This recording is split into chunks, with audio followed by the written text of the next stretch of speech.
Hi friends, എല്ലാവർക്കും എൻ്റെ പുതിയൊരു വീഡിയോയിലേക്ക് സ്വാഗതം. ഇന്ന് ഞാൻ നിങ്ങളുമായി ഷെയർ ചെയ്യുന്നത് അമർലിസ് ലില്ലി അല്ലെങ്കിൽ റെയിൻ ലില്ലി എന്നൊക്കെ പറയുന്ന ഒരു പ്ലാന്റിനെ കുറിച്ചാണ്. ഈ ഒരു പ്ലാന്റിൽ വലിയ വലിയ പൂക്കളാണ് ഉണ്ടാവാറുള്ളത്. മഴക്കാലമായാൽ ഇത്തരം ചെടികളിൽ നിറയെ പൂക്കളായിട്ട് നിൽക്കുന്നത് കാണാൻ വളരെ ഭംഗിയാണ്. ഒരുപാട് കളർ വെറൈറ്റീസൊക്കെ ഈ ഒരു പ്ലാന്റിലുണ്ട്. ഇപ്പോൾ ഹൈബ്രിഡ് ഇനങ്ങളായിട്ട് ഒരുപാട് വെറൈറ്റീസൊക്കെ നമുക്ക് വാങ്ങിക്കാൻ കിട്ടുന്നുണ്ട്. വലിയ കാര്യങ്ങളൊന്നും ഇല്ലാതെ നമുക്ക് ഈസി ആയിട്ട് വളർത്താൻ പറ്റുന്ന ഒരു പ്ലാന്റാണ് ഈ റെയിൻ ലില്ലി പ്ലാന്റ്സുകളെല്ലാം. നമ്മുടെ നാട്ടിലൊക്കെ ഇതിനെ റെയിൻ ലില്ലി എന്ന് തന്നെയാണ് അറിയപ്പെടുന്നത്. ചില സ്ഥലങ്ങളിൽ നമ്മളിത് റോഡ് അരികിലും അതേപോലെ തന്നെ ചില പറമ്പുകളിലൊക്കെ നമ്മൾ ഈ പ്ലാന്റ്സുകൾ കാണാറുണ്ട്. നല്ല ഇളക്കമുള്ള ഒരു മണ്ണിൽ തന്നെയാണ് നമ്മൾ ഈ ഒരു പ്ലാന്റ് നട്ടു കൊടുക്കേണ്ടത്.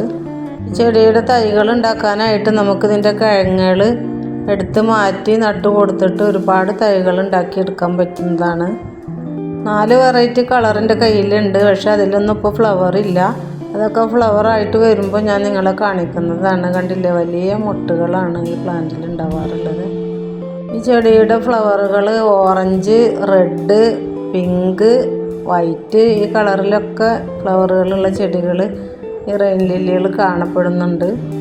ഈ ചെടിയിൽ ഫ്ലവർ ഉണ്ടായി കഴിഞ്ഞാൽ ഒരുപാട് തേനീച്ചകളും അതേപോലെ തന്നെ പൂമ്പാറ്റകളും ഒക്കെ വന്നിട്ട് തേൻ കുടിക്കാറുണ്ട്. മഴയില്ലാത്ത സമയങ്ങളൊക്കെ ഉണ്ടെങ്കിൽ നമ്മൾ ഇതിനെ ഇടയ്ക്കൊക്കെ നനച്ച് കൊടുക്കേണ്ടതായിട്ടുണ്ട്. ഒരു തൈ നമ്മൾ നട്ട് കഴിഞ്ഞാൽ ഇന്ന് ഒരുപാട് ചെടികൾ വളർന്നു വരും കേട്ടോ, കിഴങ്ങുകൾ. ഇത് ഒരു മിനിയേച്ചർ വെറൈറ്റി റെയിൻ ലില്ലീസ് ആണ് കേട്ടോ. ഇതേപോലുള്ള ബൾബുകളാണ് ഈ ഒരു ചെടിക്ക് ഉണ്ടാവാറുള്ളത്. അതുപോലെ തന്നെ പല പല കളറിലുള്ള ഈ മിനിയേച്ചർ വെറൈറ്റി റെയിൻ ലില്ലികളും ഉണ്ട് കേട്ടോ. മഴക്കാലം വരുമ്പോൾ ഇതിൽ ഒരുപാട് ഫ്ലവറുകൾ ഉണ്ടാവാറുണ്ട്. ഇതിൽ പല കളറുകളും ഉണ്ട് കേട്ടോ. ഈ ചെറിയ റെയിൻ ലില്ലികൾ അതേപോലെ തന്നെ അതിൻ്റെ കിഴങ്ങുകളാണ് കേട്ടോ നമ്മളിപ്പോൾ ഈ കാണുന്നത്. ചെടിയുടെ ചോട്ടിലുള്ള ബൾബിൽ നിന്ന് തന്നെയാണ് ഒരു ലോങ് ആയിട്ട് ഒരു തണ്ടും വരാറുള്ളത്. അതിൽ നിന്നാണ് ഈ ഫ്ലവറും വരാറുള്ളത് കേട്ടോ. അതുപോലെ തന്നെ ഈ ചെടിക്ക് നമുക്ക് വളമായിട്ട് ചാണകപ്പൊടിയും അതേപോലെ ആട്ടുംകാഷ്ടം അങ്ങനെ എന്തെങ്കിലുമൊക്കെ വളമായിട്ട് ഇട്ട് കൊടുക്കുക. പിന്നെ വലിയ കയറിങ്ങൊന്നും ഇല്ലാതെ തന്നെ നമുക്ക് വളർത്താൻ പറ്റുന്ന ഒരു പ്ലാന്റാണ് കേട്ടോ. നിലത്തും നട്ടിട്ടും അതേപോലെ ചട്ടിയിൽ നട്ടിട്ടൊക്കെ ഈ ചെടി നമുക്ക് വളർത്തിയെടുക്കാൻ പറ്റുന്നതാണ്. പിന്നെ പ്രധാനമായിട്ട് നമ്മൾ ഈ ചെടി നട്ട് വളർത്തുമ്പോൾ ശ്രദ്ധിക്കാനുള്ളത് വെള്ളം വാർന്നു പോകുന്ന ഒരു പോട്ടി മിക്സ് കൊടുക്കണം. അല്ലെങ്കിൽ ഇതിൻ്റെ കിഴങ്ങ് വേഗം വെള്ളം നിന്ന് ചീഞ്ഞിട്ടൊക്കെ പെട്ടെന്ന് നാശമായി പോവാറുണ്ട്. ഈ ചെടികളുടെ കിഴങ്ങുകൾ വാങ്ങിച്ചിട്ട് നമുക്ക് ഈ ചെടി നട്ട് ഉണ്ടാക്കാൻ പറ്റും കേട്ടോ. പക്ഷെ കിഴങ്ങുകൾ വാങ്ങിക്കുമ്പോൾ നമ്മൾ ശ്രദ്ധിക്കണം, നെങ്ങുന്ന പോലുള്ള കിഴങ്ങുകളൊക്കെ ആണെങ്കിൽ അത് നമുക്ക് പിടിച്ച് കിട്ടില്ല. നല്ല ഫ്രഷ് ആയിട്ടുള്ള കിഴങ്ങുകൾ തന്നെ നോക്കി വാങ്ങിക്കണം, എങ്കിലേ നമുക്കത് ചെടിയായിട്ട് കിട്ടുകയുള്ളൂ കേട്ടോ. നല്ല ഭംഗിയാണ് ഇതിൻ്റെ ഫ്ലവറുകൾ കാണാൻ. ഓൺലൈനായിട്ടൊക്കെ നമുക്ക് ഇതിൻ്റെ കിഴങ്ങുകൾ വാങ്ങിക്കാൻ കിട്ടുന്നതാണ്. അപ്പോൾ കിഴങ്ങുകൾ വാങ്ങിക്കുമ്പോൾ പ്രത്യേകിച്ച് ശ്രദ്ധിച്ച് വാങ്ങിക്കണം. അതുപോലെ തന്നെ ഒരു ചെടിയുടെ പൂക്കളിൽ ഇതിന് 6 ഇതളുകളുള്ള ഫ്ലവറുകളാണ് കേട്ടോ ഉണ്ടാവാറുള്ളത്.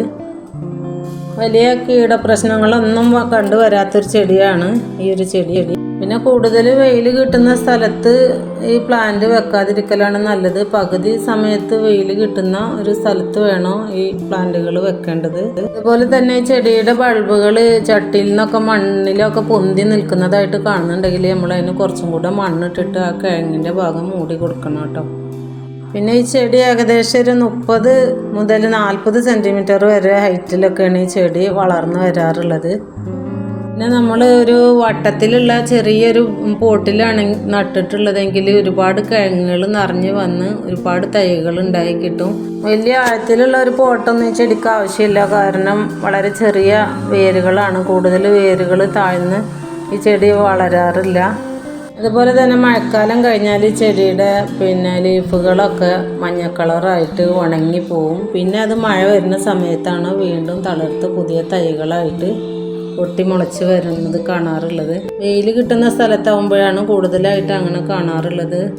വെയിലൊന്നും കിട്ടാത്തൊരു ഭാഗത്താണ് വെച്ചിട്ടുള്ളത് വെച്ചെങ്കിൽ ഈ ചെടി നമുക്ക് ഇതേപോലെ എപ്പോഴും കാണാൻ പറ്റുന്നതാണ്.